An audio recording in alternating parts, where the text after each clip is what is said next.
welcome to another episode of DigiTalk Arkitechs. We have with us Jason Doudt from Q360 or Quantified 360 Solutions. Jason, please go ahead and introduce yourself and tell us everything we want to know about you.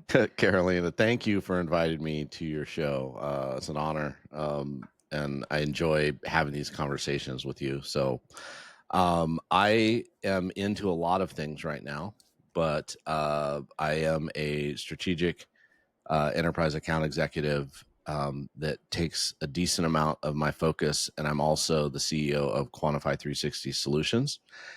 So I'm covering the strategic large business and micro founder to small business, like 200 employee. One is an executive role, leadership role, and then the other one's a hands-on building solutions for clients and being part of that process. So I get to be a part of two worlds, which is fun. Very good. Well, on that note, so enterprise accounts, strategic enterprise accounts, and running your own consulting firm, Quantified 360. How do these two worlds intersect in terms of innovation and client needs? So I think everybody, it doesn't matter if you're a sole proprietor or you are a Fortune 100 company, everybody is talking about AI and how do you deploy AI to work faster, get more productive, get more done, be able to do it more efficiently. I think we're seeing a lot of businesses looking to cut costs and say, how can I get more out of what I have? And AI is that. As technology evolves, we're seeing it every day, and it's at all levels. And so that's the one thing I can say, that it's not like only for the big companies and it's not only for the little companies. It is throughout the whole spectrum of size of companies. The application is different because you have different things to think about. You have different tools. When you're a large organization, obviously there's security concerns. Obviously there's proprietary information, and how do you keep that secure in a large organization and make sure your employees aren't loading into the LLM information that is supposed to be kept private or should not be out in a black box that no one knows where that data is going, and making sure that that data is secure and how it's being used. And so that's a big concern on the strategic side of things. Small businesses are more focused on, yes, keeping your information private, but it's also about how they just do the day-to-day, like how they can do it to make their job easier to, and it's usually more administrative type tasks of just how can we automate workflows and how can we make it easier to do X, Y, or Z and take less time so more time can be focused on how they make their money. Where do you see the biggest disconnect between the large enterprises and the small guys, right? When they're adopting all this new technology coming out, right? I wouldn't say it as a disconnect. It's just it's very different. You're dealing with two different worlds and how they deploy tools and how solutions are brought together. Like in my strategic role, I'm working with clients that have international footprint. And so it's conversations of not only how are the offices and the network and the communications and technology flowing within the United States, and there are many different offices or locations, but also across the big waters, right? And across the world, how are you connecting time zones and technology, and how are you transporting that, and different data center configurations and everything like that? Are they in the cloud? Are we transferring things? The big difference is all large companies is like steering the Titanic, right? It doesn't turn on a dime. It's slow going. And when you provide these solutions will take 6 months to a year to deploy across the organization, depending on the size and complexity. With a small business, they can implement something in a week or two. It doesn't take long because there's not that many locations. It's not very complex. You're not dealing with a lot of different departments, a lot of different people. It's usually not me because I'm in an executive role, but our business development manager is usually in the meeting with the business owner and whoever their IT lead person is. All right. There's maybe 3 people in the meeting. Yeah. Maybe. And then if he needs to bring in a solution architect for one of our approved providers, solution providers. So maybe there's 4 in the meeting. On the strategic side, the average size meeting is 6 to 8 people because you have different members of different departments that are represented. Yeah. You have different leaders that need to weigh in. You're having a lot more meetings just to make sure you're doing things in phases. So it's just a different it's a different animal. So I don't think it's a disconnect. I just think that the way it's approached, it's a much longer cycle to put together a solution that works, and then making sure everyone is aware of it. And on the strategic side also, part of it is consulting. It's like, okay, we're providing this long-term solution that's millions of dollars in revenue or cost for the, depending on how you're looking at it. And how long is that solution going to be intact? Is this a solution that is going to be just trying to fix right now, and the likelihood of it being a rip and replace in 3 years or 4 years is likely? Those are the things I'm supposed to be thinking about. And I like being on the AI front edge of things, which is where Quantified 360 Solutions keeps me. We're talking about quantum computing. We're talking about AI agents, automated workflows, Web3, tokenization of assets, blockchain. That's where the mainstream isn't even in that yet. That's still very fringe, and we're developing into it. But knowing what's coming, when we talk to some of these, when I'm in my strategic role, it helps me to know, hey, this is going to be a solution that instead of totally throwing everything out in 3 to 5 years, the likelihood of us being able to tweak or augment or, upgrade is a lot easier. And so I think that's also what comes into play that I find very fascinating. So you mentioned in your involvement in AI projects, because you're talking about working a lot on AI, quantum, all that stuff, and obviously mobile app development with the founders, I assume. What's your framework for building good go-to-market strategies, especially for early stage products? That's a deep Loaded. question. It's there's a lot that goes into it, and I think it depends on the product and understanding the market that product is going to fit in. And I think it also comes to understanding your ideal client profile and what problem are you solving and who are you solving it for. And I think that's the very foundation of any go-to-market strategy. We have not, our company is fairly small, and so the projects we've been on have been more the early stages of fleshing out the idea, and let's just get it built to a point where we can play with it and see what's what, and then get other people to play with it and tell us, give feedback on that. Are you doing a SaaS subscription model? Are you making a product? Is it going to have some sort of device that's deployed? I think one of the bigger challenges I've found in go-to-market strategies is, what does the implementation process look like? And how can you make that a good customer experience? And I think getting that dialed in is half of the battle. You can create a product that works well in your test environment, in your sandbox, in your beta, but then trying to scale that and getting that adopted is really one is the strategy, but then it's also making sure the quality of the interaction from the implementation specialist or the support specialist that's dealing with the implementation is as high quality as the effort that went into making it. And that's important, because you can have a great product, but if the client onboarding experience is terrible, their adoption of using it is going to not be good. And they may just choose not to use your product, even if it's great, just because the onboarding process is so difficult. Now, that's as a finished product. I enjoy, and I've been a part of a lot of beta testing. And so if you're signing up to be a beta tester and an early adopter, you're understanding there's going to be problems with it. You're understanding you're helping the company get it dialed in.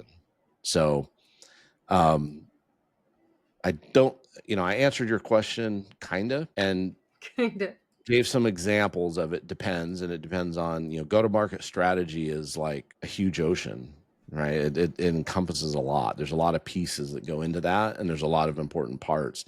And I try to condense it down into some of the key things that are important in a go-to-market strategy. Okay.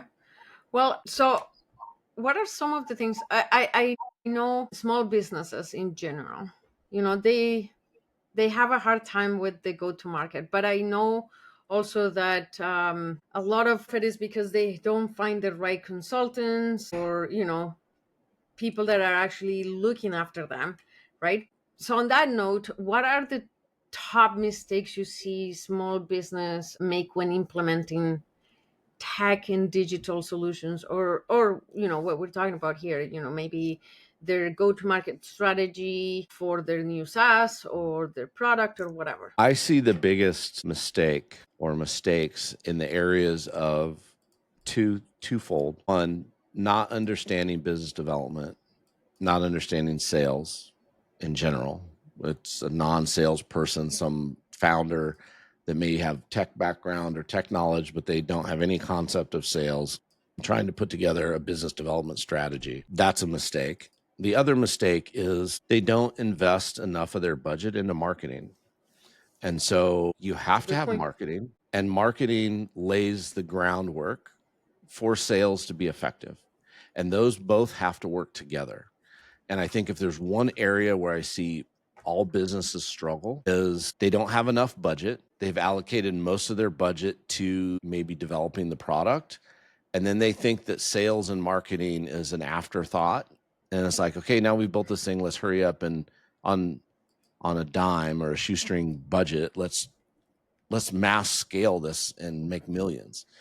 No, that doesn't happen. There has to be thoughtful marketing strategy that goes into play, 9 months, 6 months before your product is launched, that kind of lays the groundwork and builds anticipation and is showing up in the right people's view when they're online, when they're doing different things, Oh my god. that people are starting to see that, right? And then Yeah. you're bringing in your sales or business development folks or whoever to really understand the vision of the marketing and the vision of the product, and they can't Yeah. deviate. So you'll have a website that says this, you'll have social media Yeah. that says that, and Yeah. you'll have your salespeople out there saying whatever they can to try to make the sale, and it's a hodgepodge and it's a hot mess, And and it's not aligned.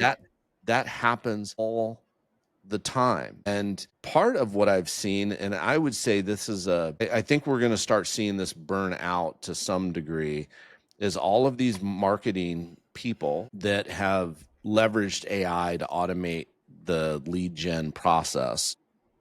Okay. And they've jumped on the bandwagon early and they overuse the tool, which takes the human factor out of it. Doesn't sound real, isn't accurate. And I had this conversation. I've had multiple conversations, but it goes something like this. I love to The hear this. lead gen marketing person says, "Hey, you know what? Hire us because we're going to be able to reach out to 10,000 people a month. We guarantee we'll get you 50 meetings and you'll make all kinds of money." How much money could you make on 50 meetings a month? And what's your close ratio of that? If you can close 25% of those or 50% of those, is that good for you? Well, yes, it'd be good for anybody. But if you're a strategic thinker and you're looking at what they just told you, what they told you is they're going to reach out to 10,000 people. They're going to get 50 people that just because of sheer luck and timing, they will sit down and have a meeting with you. And then whatever percentage of those that are ready to move forward with whatever you're talking about will buy your service or engage with you. The other 9,950 people Said nothing. are going to be Or no. pissed off. They're going to be Yes, pissed yes. off. They're going to spam. They're going to block you. Your email is going to go in spam rules, and you're never going to reach anybody at that company. So while you may get a win of this with the money's good, you're also creating this wave of negative publicity for your company, and you're irritating people because 10,000 emails, decision makers get barraged and they hate it. They absolutely hate it. Yes. And they And leave it up on to that AI note, to automate yeah, this stuff that just spits stuff out. And then it's like, well, it's just not going to work. And it's going to, yeah. hopefully it changes soon.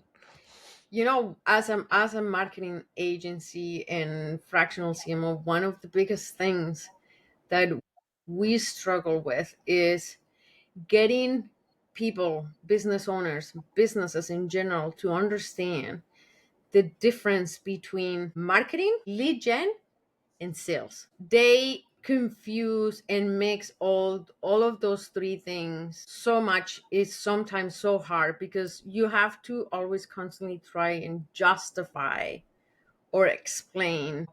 I run a marketing agency that, I mean, I like to think we're really good at what we do, of course, You are good at what you do. but I'm not. Yes, marketing leads to lead gen in a sense, but marketing is not lead generation. Marketing, it's more focused on brand awareness, getting more eyeballs to your company, your services, your products, who you are, what you do, your company vision, all those things. It is not the 10,000 emails that is going to bring you 50 leads or qualified leads that will then hopefully, if you're lucky, you get 10% of those to actually sit down with you and maybe close one, maybe, right? And like you said, now you have 9,950 people pissed off because you've sent multiple emails trying to get them to sit down with you. But it's such a difference, and people don't get it, right? And the other misconception that we deal a lot with is marketing and sales, because at one point most people have mixed the two, right? I run marketing. I'm not in charge of the sale, right? And and I know it's about numbers and stats and metrics and KPIs and all that stuff that everybody's talking about. But there is a lot that goes behind the scenes in doing marketing that you can't quantify. Let me explain. So if I get content out, right, all the time, and people are following, yes, you get the following, but what if those people don't follow, right? What if they just go, oh, I really like what I saw here, and I just dialed the phone number, but nobody on the other side of that phone line is going to say, hey, how did you find us? Or at least not regularly. But they found you because we did something good that got you exposed to those people. But they're not going to tell you all the time, I found you here, there, or there. They're just going to The say, fact, I saw stuff, right? yeah, the I fact heard about is you, all those things. there's no sale. There's no sale that's done without marketing. Well, I None. love that. None. Not, well, they have to, Marketing always see you paves somewhere. the way. Yeah, it Yeah, always paves the way. And if someone says, "Oh, I didn't use marketing to sell this," you did something to market yourself. You did something to warm that up to the point where that's someone right. wanted that thing. And there was some marketing somewhere that came first. This is not a which comes first, the chicken or egg. We can do sales. We don't need market. No, you need marketing first. That's the foundation, and they both have to work together. And you, I've been in larger companies where marketing is completely in their own silo and sales in their completely own silo, and they think because they're bringing in hundreds of millions or billions of dollars that we're making money. It really doesn't matter, but they could do it so much better if the sales and the marketing people were actually in the same meetings and following the same playbook and doing some of that at least on a quarterly basis, at least kind of not in the same org, but at least following the same lines. And some companies do a great job at it. I would say in small to medium sized businesses, that's the thing that holds them back is because they probably have a view of sales, whether their commission structure is too complicated or doesn't make sense or doesn't motivate the right behavior, or they're not putting enough into their marketing budget and they're viewing it like, we want to do this campaign and we do this one little campaign for 30 to 60 days, and that's going to bring us all kinds of revenue. And we don't have to think about marketing again, or we can do just some little drip campaign. No, it needs to be a sustained effort that progresses year after year after year after year to get more and more people knowing about your brand and about what you bring to the table. And they're not separate things, and they're very important to any And it's not go-to-market just one strategy. thing, right? It's not Yeah, just it's one not. thing. You have to be doing a bunch of different things, right? Like I tell you this story because it sounds so much like what you were talking about just a few minutes ago. So I had a client. He has these. It's a SaaS in a sense, right? The technology is amazing, but promoting the service not as easy. So he comes to me with this problem, right? I'm like, I need to start selling more of these things, and I'll just give you a quick kind of idea of what it was. So he had a service where they do the eye tracking with your phone, right? So it's an eye tracking technology that uses the phone, and this technology with motions and how you react to you have like a really pre-built questionnaire, and it can basically act as a line detector. That's the Oh, basics okay. of it, which is amazing, accurate for the most part. But his business was around this thing specifically for validating cheating in relationships, right? Sorry. So that was the business model. So he comes to me, and I am telling you, so it in the outside it sounds kind of normal, right? Like less market, but it isn't, right? Like you're targeting a pretty specific need, and then you're asking people to spend in average about $100 to run one of these tests, right? To figure out if your partner is basically cheating, right? So that right there is the first problem, right? So so and then he's got like this urgency, like he's built this thing. Now he needs to go to market. There is a bigger competitor that's doing it a lot better, and now he wants to compete with this other company, but his budget was like nearly zero. It's like do with the bare minimum. But to do with the bare minimum, we needed to build a proper landing page. His checkout was horrible. We were He needed ad budget because you can't promote this without a. And he's like, I can't spend. So he was, we weren't charging him a lot. That was the first thing. And then the budget for ads, I think it was maybe if I remember correctly, something like $500 or between five and it wasn't a lot. Let's put it that Carolina, way. sometimes you just have to say no to those clients. Well, that that Sorry, that we that aren't the you marketing slowly company for learn. you. You learn. You slowly. You try to. That You would be a hard pass. sometimes you try. Oh yeah, I learned my lesson. Don't worry. On that one. That one was definitely one that taught. Well, but you know what? Here's the funny thing. This guy was like one of those clients where like he really wants to work with you, and you want to work with him so that he's successful. But it is so it becomes so dreadful because with the budget and everything that needs to go behind the scenes, he's just not gonna make it, right? But that's one side of the spectrum, right? Like we have other ones where they like you're doing all the things, and then we're handing them 100 leads of coming through all our marketing efforts, and then you turn around and say, hey, did you follow up with all of them? So like, no, I haven't had time. I'm like, well, I can't help you if you don't have time to follow up with the leads.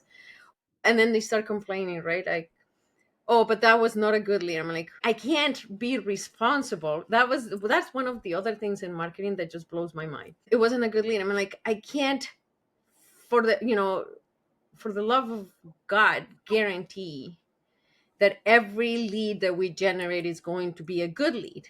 No, that's impossible because I have no control of who comes and becomes a lead, right? I control what I put out. I don't control who comes in after that, right? It is, and then obviously I have no control on what sales do with those leads.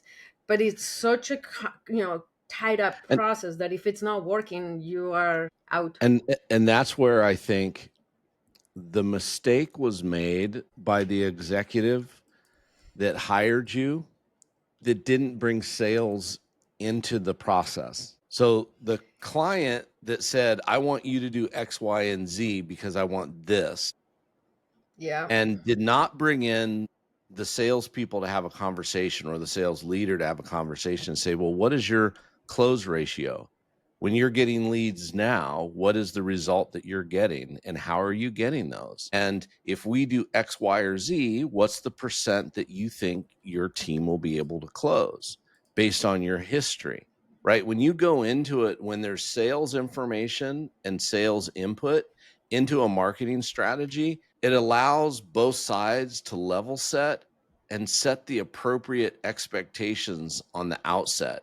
If someone just does this one thing over in a silo and then over here expects sales to close all these leads, but they have internal process flow problems, they don't close, they don't follow up quick enough, that hurts the quality of the lead because absolutely. timing's everything, right? And if you get leads coming in and then you need feedback. Okay, if this wasn't a good lead, why wasn't it a good lead?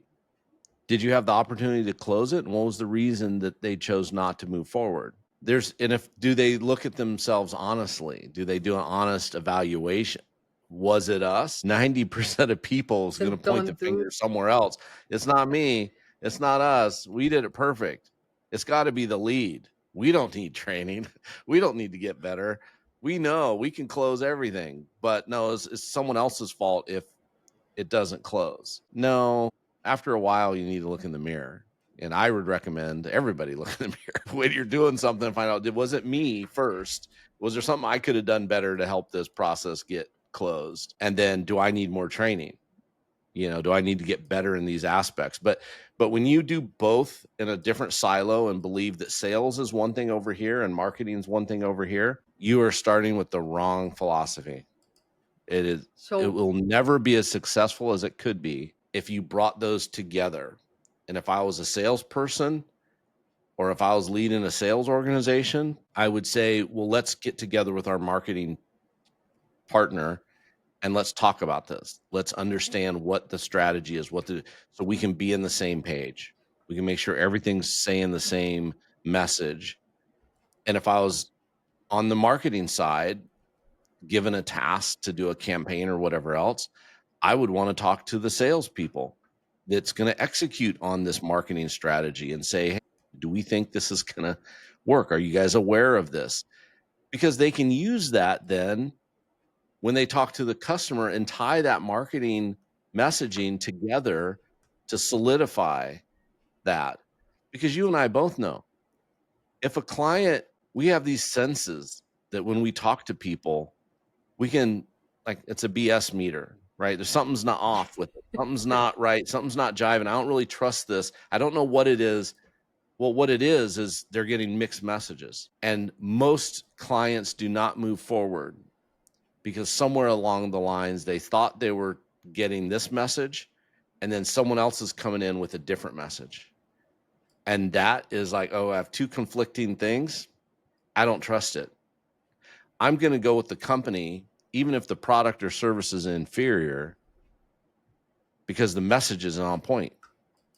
And when I talk to this person, they're saying this. When I talk to this person, they're saying the same thing. When I'm talking to this person, they're saying the same thing. And when we close the deal, they're still saying the same thing. Okay, I trust that throughout the consistency. entire process. But when you have sales and a different thing and not on board with what the campaign messaging is and not reinforcing that, you're missing the whole point.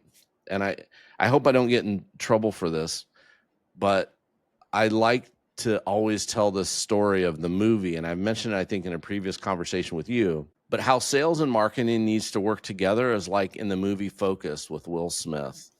And I forget the Right. other co-stars. It's if you ever see that movie, it's a great movie of how you can put information in front of the client that when they're ready, they're going to choose you because you've done the right messaging. You've put the right messaging there. You've supported it. And then you have your sales, your closer coming in talking about the same thing. And then it clicks for the customer and they're like, yeah, that sounds good. Well, why did it sound good? Well, because they've seen your message for the last 6 months and 4 or 5 different places, and you've had a good marketing team that or marketing person that's watched the analytics and adjusted the messaging to get better analytics and better adoption rate, better click-through rates, the things like that, and meeting with sales, making sure that when they're talking with the customer, they're saying these things and closing right. So yeah, it's an interesting topic. I love it. I'm going to say something in the spirit of steering the conversation. Yeah, go ahead. Not all automations are bad, as long as you're not, doing the 1,000 messages. And I mean, honestly, I think it's a business choice. If you're willing to sacrifice 9,950 to get 50 and you're happy with it, you know, go for it. But that's a decision that you have to understand, because I think the main thing is people do not understand the consequences when a lead gen company comes in and says, I'm going to give you this many. They don't really understand, and let's say for lack of transparency and practices, because I know you have something to say about this too, right? If they don't fully disclose it, they don't know, right? All they hear is, oh my god, I'm gonna get 50, right? That would be awesome for my business, because if I get 50, I'm gonna close, at least these of 1% of the 50, which they look at it as like, that's maybe, you know 3, 4, 5, somewhere in that range. But the reality is different, right? And most people don't understand what's happening behind the scenes, right? Automations are great, and we're all up for it. We do a lot of them in our agency for all kinds of things. Speeding up processes, sending newsletters is a way of, where most people are now using automations. That's an okay way of using automations. We actually just started integrating the our AI voice agent for customer support. Those are the things that you can and should automate, because they are repetitive. And if you have pinpoint the pains and the reasons why people are calling you, and you have answers for all of those questions, then that's going to work really well for you. It is on those other cases where you don't really understand how much damage you're doing to your brand to get a very small reward, right? Right, and I think your agency does things the right way. The lead gen places that use AI, that let AI do the automation, but then also write the content and also everything and just put it on autopilot and blast it out there. That's the part that it's not okay. It's not going to get good results. And I think most clients see, okay, this was AI generated. I'm not even dealing with these people. I am all for AI and automating and being more efficient and more effective. And as long as it's done with the right quality oversight, you're going to get great That's the results. right that's the That's the main thing. point. If That's the you thing. can look at the quality of what's being generated and what's out, and then you make adjustments, or do you just get your drip campaign created? You let AI, you put in a topic, you let AI create a drip email for, you know, 12 emails. You sit them on some sort of cadence and you let it continue and repeat to these people at this company, and you just let it go. That's terrible. But a lot of them are doing it, and that's how they're getting their leads. And they're not actually trying to engage with the client and say, how can we help you today? And what problems are you having that we can help solve? And if you don't have those problems today, but when you do, think of us and give us a call. We'd love to help you. That's what every company wants to say to their prospective client, Right. not Yeah. some pitch and here's this email and act now, and then they get irritated, and then now you'll never have a chance. with that company, or it'll be very difficult because they have a negative impression of you. And I think it's critical to have good marketing companies like yours and others that are focused on really understanding what the client's trying to do, and then marrying the marketing effort with the right amount of sustained effort. And I'll say this plug for all marketing companies and for yours, to clients, it is not a silver bullet. It is not a one-hit wonder. It's not just do it and we're going to get great results in 30 days. If you're not having marketing part of your plan and an integral part of your sales strategy for the long term, you're approaching marketing the wrong way. Marketing is like air or water. You need it to survive, and it has to be there, and it needs to be sustained. Now, you do different campaigns and emphasize this and that, but you can't say, okay, let's put $1,000 together for 6 months and let's do this campaign, and then we'll never have to spend marketing again. We'll just have our website and we'll just leave it alone.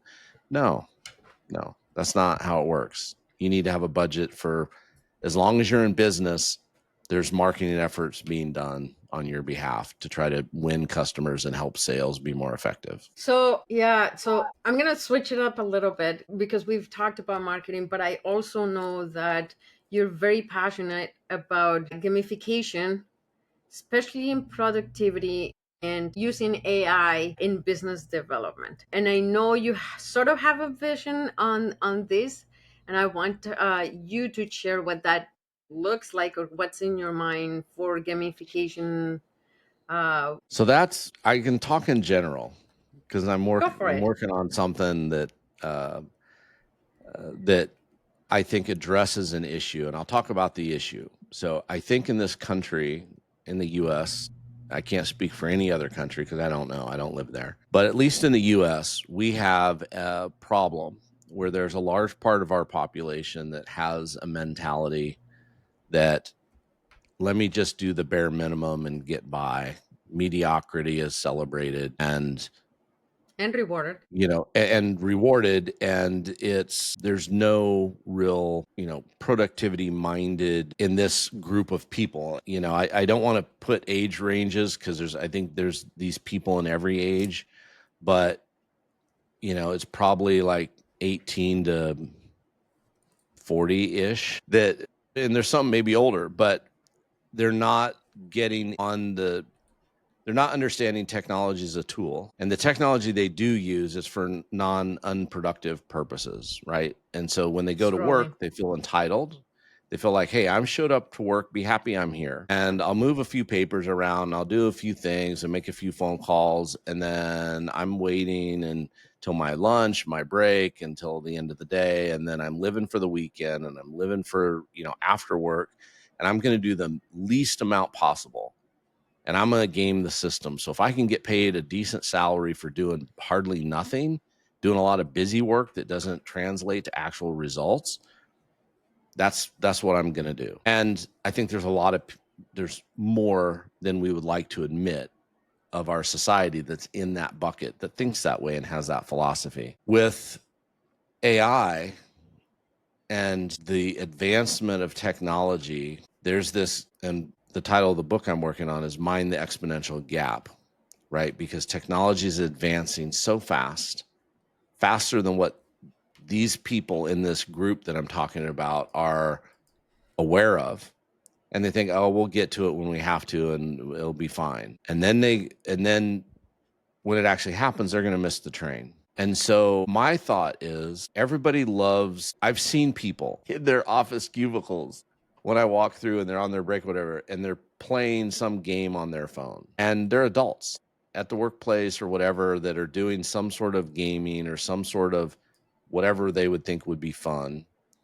Or they're doing it and they're scrolling through TikTok or they're scrolling through social media and they're, things that are just going through, but it's fun for them. And I think we need to have a behavior shift because as technology advances, we have to advance with it. Otherwise, we're going to find ourselves in a bad place because we need to become more productive. We need to become more efficient and more effective as a person in order to engage with technology as it continues to advance. I can't stay The day of, and I just had a meet, I was just talking about this last night.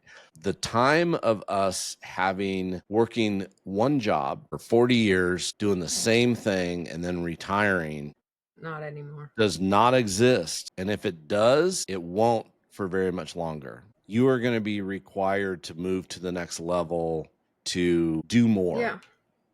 And you just can't sit here and camp out. And so I'm thinking, how could we make the job fun? How could we make every day, like, if someone was getting points or someone was getting rewarded and they're seeing their progress for just doing their job, would they choose to do more of it because they can see the impact that it's having and they can see that you're there progressing, and then it has real tangible results? Like, for example, a lot of HR companies, they're like, oh yeah, we give you points for doing this and that and doing these extra things, and then you can spend those points in our company store and get a mug or a hat or a t-shirt. Woo, nobody cares about that. But if you were, let's say, for your role, you were supposed to get 1,000 points in that week for that 40 hours of effort that the company's paying you for, and the company feels good about, hey, if you did 1,000 points of effort in this week and we pay you, it's a win-win. The money we're paying you for the results and the work you're doing is right on point. But what happens if it gets to Thursday and you have 1,500 points? Do you get a notice as, hey, you want to take tomorrow off without pay? I mean, with pay? You don't even have, it's not like part of your vacation bank. It's not part of whatever. Like, hey, you've done more. So do you want to get actually a day off with pay? Do you spend more time with family, friends, have a 3-day weekend, whatever? Or do you want a bonus on this Or you next want to bank paycheck? them and use them Or in do the you want to next, bank them and use them somewhere else, right? If that could be every role, every, I'd say manager level and below in a has to company. be every role, because you know what, it's crazy and many will disagree, but you see that, I have to say this very carefully, sometimes as people move up, their level of productivity goes down. They become complacent and lazy, right? So usually, and I'm gonna say this because you said it earlier, entitled to dump it into others' load, right? So if you had something like what you're describing, maybe that manager is more likely to just push and get more done because there is some sort of, bonification or something attached to it, right? Yeah, I think I agree. The reason I would say start with below management level is because I think that's where there's a lot of unproductive people. And True. not saying that there's unproductive managers and above. There certainly are, but there's fewer of them. And so if start where the lowest common Maybe. denominator and make it fun for everybody at the bottom and work your way up. Plus it gets more complex. I know folks that are in a management position at large corporations that are like worked like a slave. They're just worked hard and aren't given the Well, and that's recognition why because they get they're on a there, right? salary basis, right? So they're putting in 60 hours. They're not getting recognized as part of the job. When you go up to director or regional VP or executive VP, level, you start getting an executive suite, they're expected, basically 70 hours of their week, they need to be on call to do whatever is necessary to move the business forward. So that's a whole different level. And then there's something that most people don't understand that I've learned over the last 3 years in executives is that the responsibility that executives have is, it may not look like they're doing a lot, but when they're vision casting and they're trying to keep all of the parts together, their view on things is more than the people complaining at the bottom that have this view. And Yes, so I as you agree. go up to an executive that's looking at the whole organization and trying to steer that thing, that's a very difficult task. And these last 3 years of me understanding and learning about executiveship and leading my small company and trying to develop it in a C Corp and working for a large company is really understanding what are the executives looking at? What are they responsible for? And it's a lot. And I And I agree don't with know. you.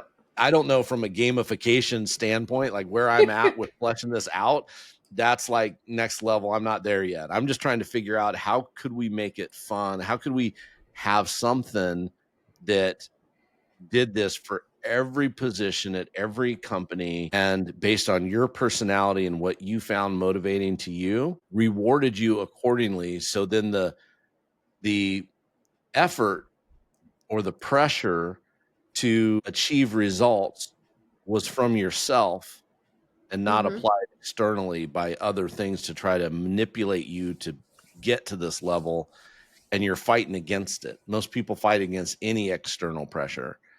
And if there's a way that it's voluntarily internal for your own benefit and you choose to do it, well, people don't have a problem doing the stuff they want to do.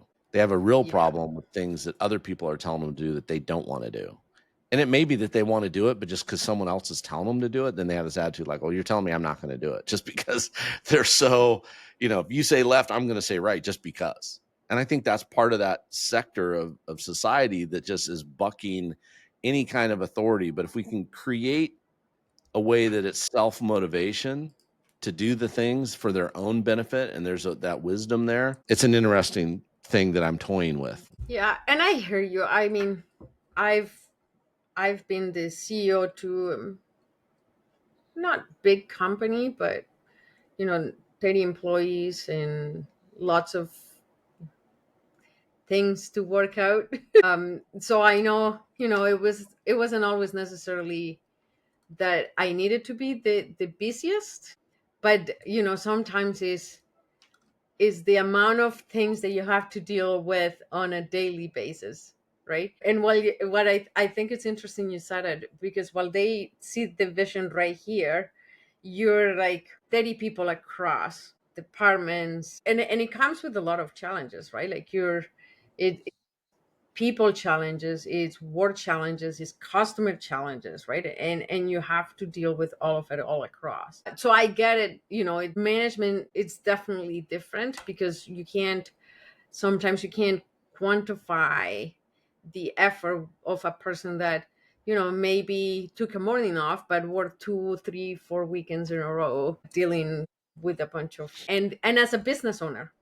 So as a CEO, I've been there, but as a business owner, we wear all the hats, right? You're in many cases you're the HR, the accountant, the bookkeeper, the in my case I'm also I'm not only a fractional CMO for other companies you know but in my agency I'm also my fractional CMO. So I'm the everything person, and sometimes it's like you have a lot of flexibility. I'm like, man, my flexibility comes with a huge cost. Yeah. And I think this is, when you're founders, when you're a startup, when you're, sole proprietor, you know, I I think also sole proprietors work very hard. You can't be lazy and be in a startup founder mode. You're working your butt off all the time to try to get your dream, out there and successful.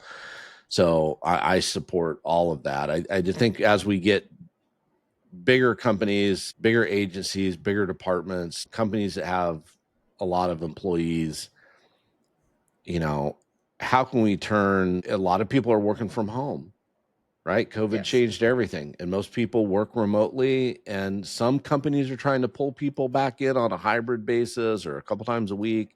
Some people are going all in to be back in offices, and then most are like, yeah, no, just keep working. As long as you're productive, keep working in your environment. Well, now you're in your home. So you need, The I think, structure. you need the structure. I think there needs to be more effort from employers to engage with their employees and help break the difference between work and home, and add some value into what they're doing so that they can have more flexibility, spend more time with home, or make more money to be more productive.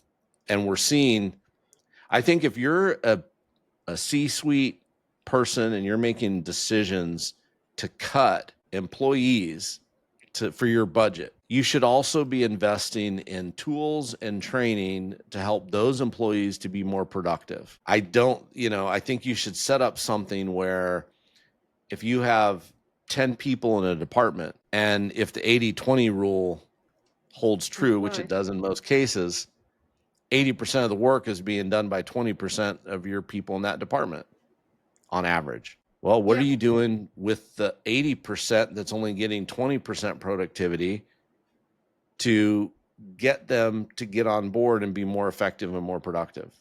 And I don't want companies to lean on and take, I think, the lazy way of let's automate workflows with AI, which I believe we should do that, but let's do that so that we can cut out all of these jobs.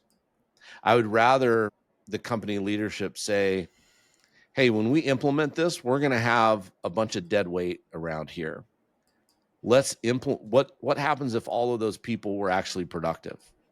What happens if those people are actually not the 20%, not the 80% doing 20% of the work, but what if we could take 50% of those people and turn them into the 20% that's doing 80% of the work?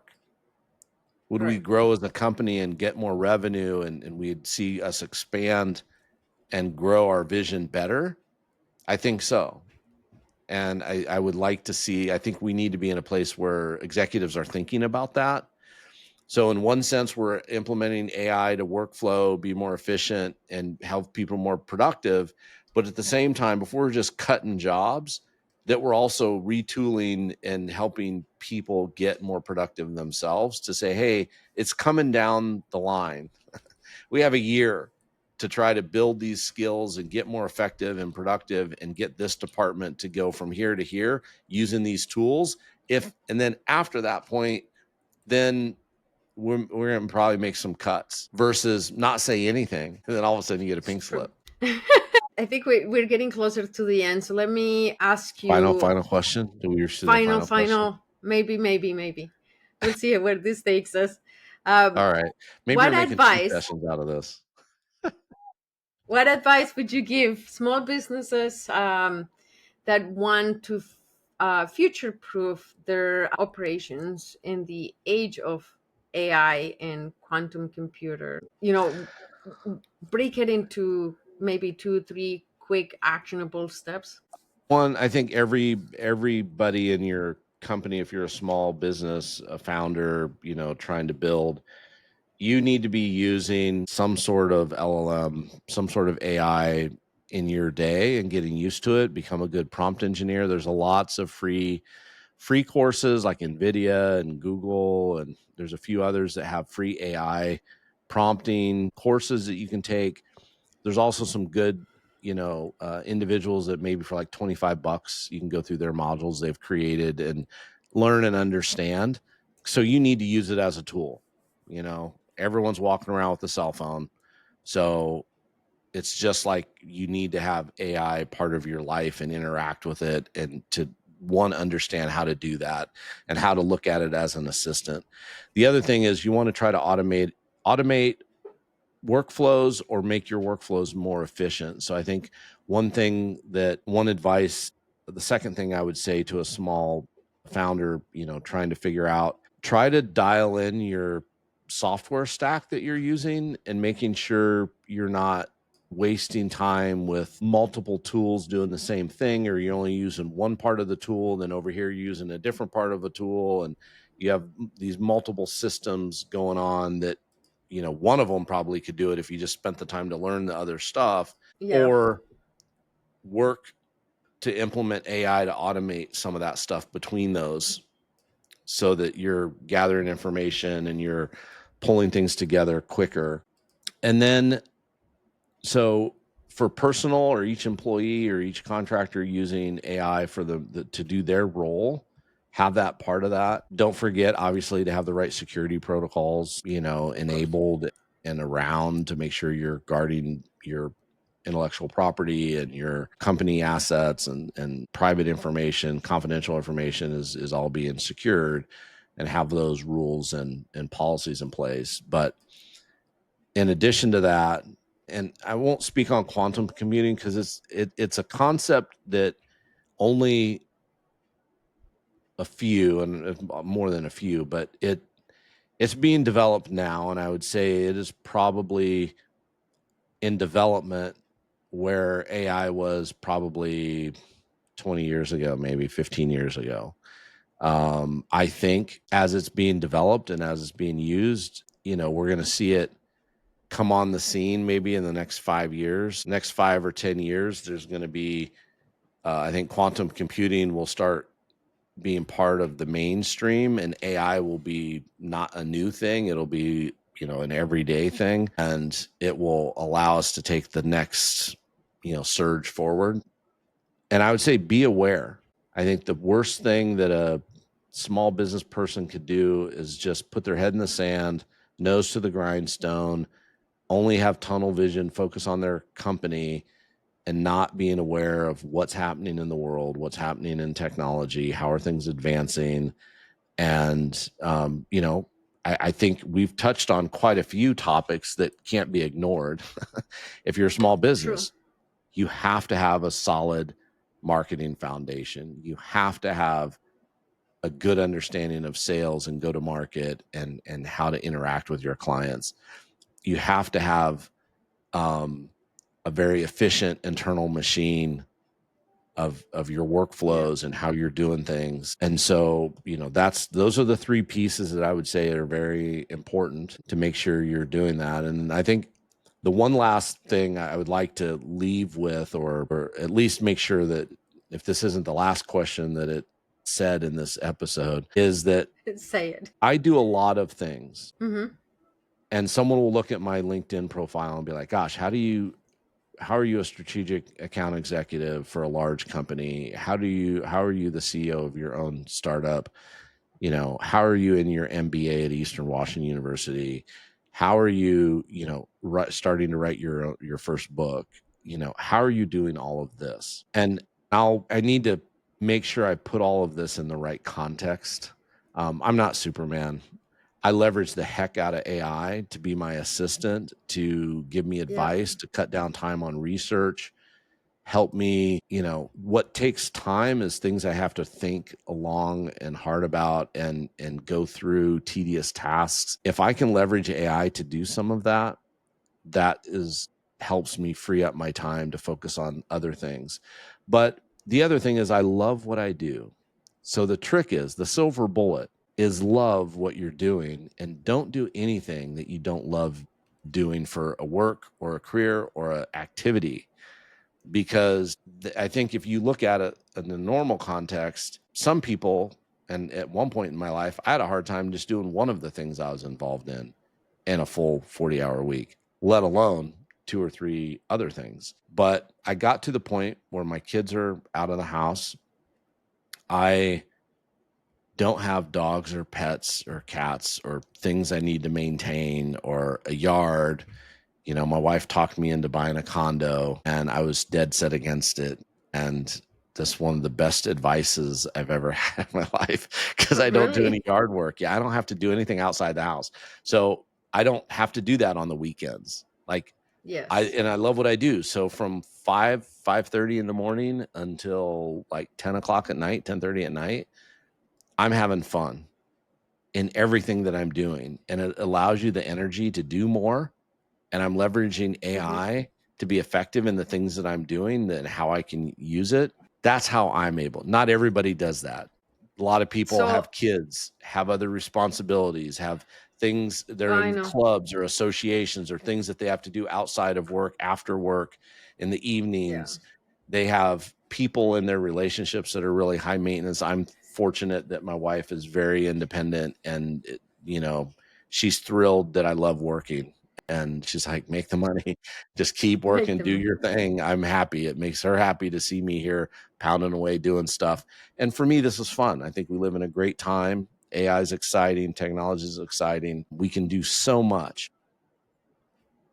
So much Yeah. more. And yeah, but love what you do. If you're in But a it's position that true. you don't love it, there's no amount of training in the world that's going to make it any better. Like, you Agree. need to be honest with yourself and be like, I want to find something that I'm designed to do.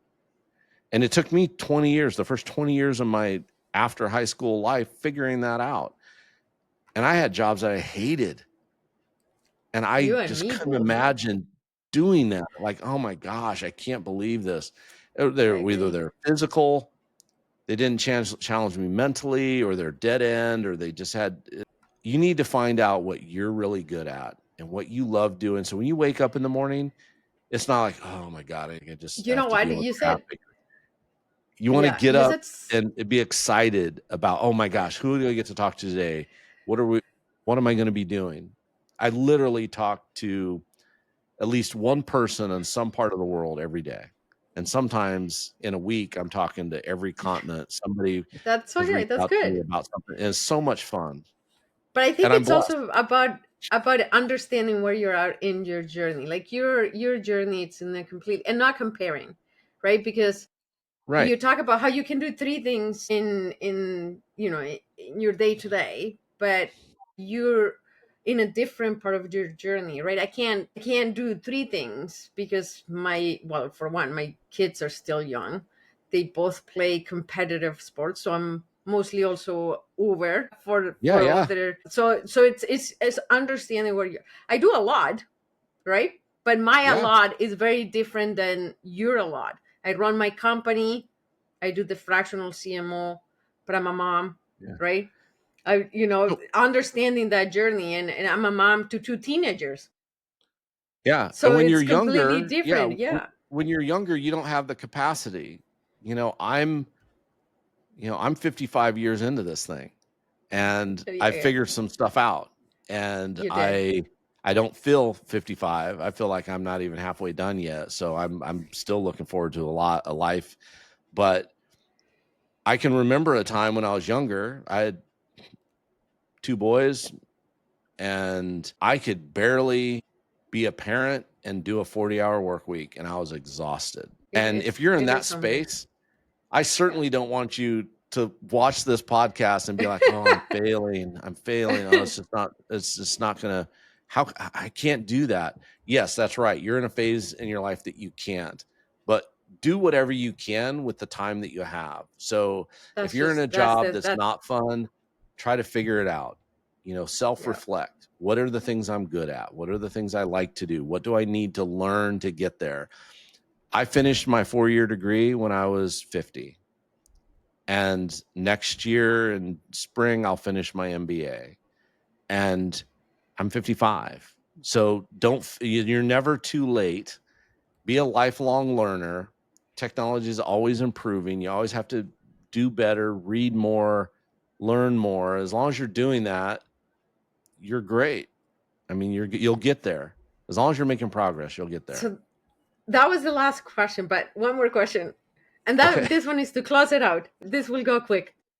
Okay. In the spirit of all we talked about with AI and productivity, what is your favorite AI tool right now, aside from the usual chat GPT answer?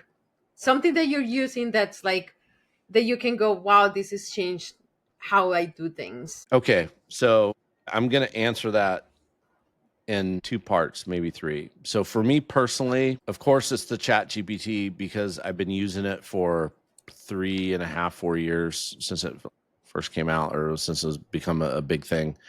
And so I have a lot of history with it. It knows me really well. And there's lots of customizations that, and I've leveraged, how I interact with it. So I've gotten really good at using the tool. I really, really, really like Google Gemini Deep Research Okay. for like researching my corporate clients, my strategic clients, getting really deep in the weeds. I feel it does a better job than All right. ChatGPT. And there's others out there, and you kind of need to pick and try which ones you like interacting with and you feel the results match Right. what you're looking for. Um, like I'm not a big fan of just the basic Copilot because it really doesn't let you do a whole lot of anything. So when I'm looking at all I can do with ChatGPT or Gemini versus just a Copilot, I'm like, ugh.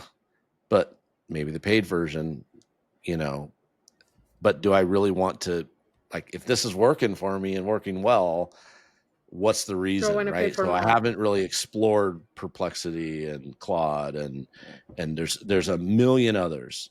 I And have to tell so you, I love Perplexity. It's my I've heard a lot of second good things to about Chat it. GPT.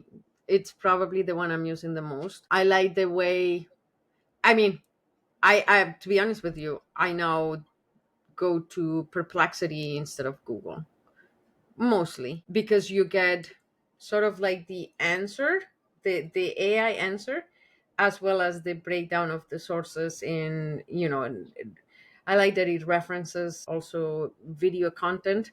So it's I really really like Perplexity. It's like what it Yeah, earned a spot in my permanent apps that I okay, downloaded and nice. keep on my desktop and keep it open all the time, along with the Chat GPT. And I mean, I've tried everything that comes out if I can. So as long as they I, have a free trial or something to give it a go with, I usually try it just to. okay, And in all fairness, we deal in marketing, and a lot of these tools are really good for marketing. So we're constantly trying, and we might, like this week, something came out, we're trying it, is going well, but then a month later something else comes out and replaces it and is better. We go for it and right, we switch, right? So like, I mean, right, I remember I started with Mid Journey, but why do I need Mid Journey today if the one that's now in Google and Chat GPT, it's almost better than, right? So it's about adjusting, honestly. But yeah, yeah. I do there's a have to lot of good plug. ones. I do have to plug real quick for CRMs. CRMs are changing. AI CRMs are changing the landscape. And Clarify, they consulted with me a little bit just because of my sales and business development background and get some Hmm. insights. But they really know their stuff, and we use that at Q360 um, as the CRM, and we're really happy with it and how we interact with it. There are a couple others that I've been, brought in as a consultant that are in beta or explore ideas that I can't mention that, for our NDA, Yeah, but of course. but they are being developed that, in a similar vein. So I think there are going to be lots of AI infused tools that do the thing better with the Yeah, AI piece integrated, and there's some really cool stuff coming. So Clarify is definitely a CRM that I think versus a HubSpot, the traditional like Salesforce, HubSpot, Monday type setup. I think, yeah, Clarify is really cool. So I have to give very them a good. plug. So Patrick All Thompson's right, doing some good Jason. things over there. I think we're to the end of it. Thank you Okay. for being here. Thank you for all your insights. I had fun. I love talking AI and marketing, so this hit the right spot.